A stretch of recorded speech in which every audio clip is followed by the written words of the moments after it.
Hello, everyone, and welcome to the Variant Partnership Talk.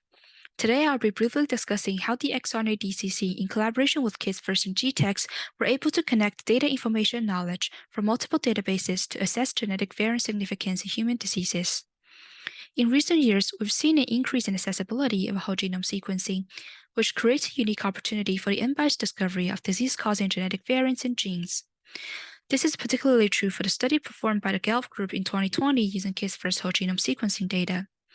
It revealed that about 1 in 1,000 children carry a regulatory non-coding variant that is associated with congenital heart disease.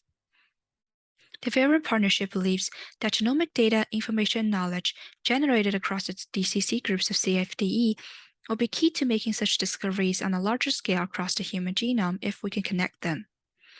To enable fair sharing of not only data but also information and knowledge as defined in Ackoff's pyramid across the DCCs, the Variant Partnership has developed standards that address definability, accessibility, interoperability, and reusability of genomic, specifically regulatory information and knowledge. Details on Ackoff's pyramid and standards developed are available in the link provided. Using the FAIR principle, the Variant Partnership attempted to first connect variant regulatory information across Kids First, ExRNA, and GTEx, and bridges multiple databases and data portals for regulatory variant assessment in disease background, such as congenital heart disease. In general, to assess regulatory variants in disease conditions, you may first obtain and select for variants using the Kids First data portal and variant workbench. We then name the variants using a allele registry to make them definable and accessible, and then obtain variant regulatory information and knowledge collated from multiple sources, including GTEx, through Linked Data Hub. These information can then be used for burden testing, where we test for enrichment of de novo variants in regulatory elements to identify regulatory regions and variants that are most likely to be disease-causative.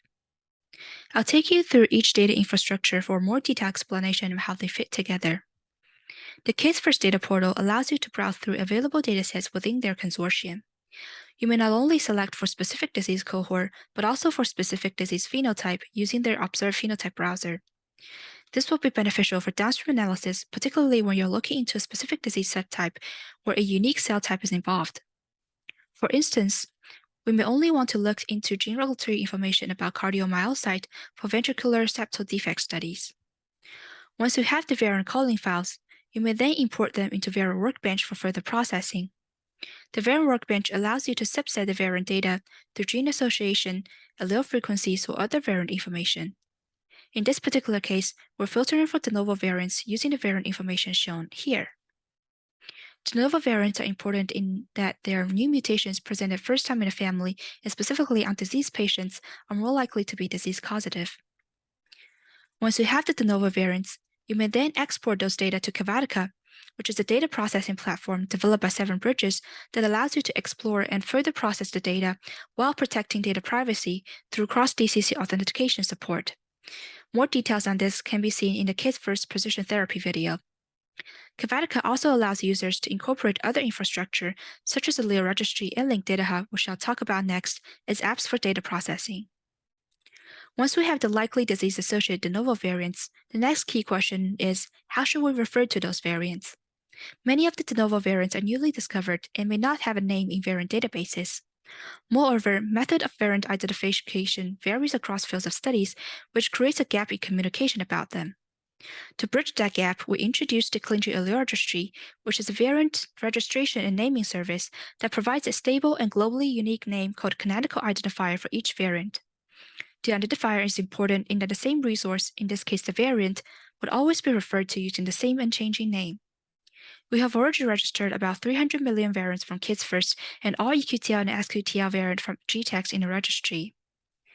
The allele registry also connects the CAID with external identifiers of the variants and enables queries. We also connect CAID with HGV expressions for genomic and transcript alleles associated with the variant. All the identifiers and HGV expressions are programmatically accessible through API for fair data sharing. The documentation is available on the landing page.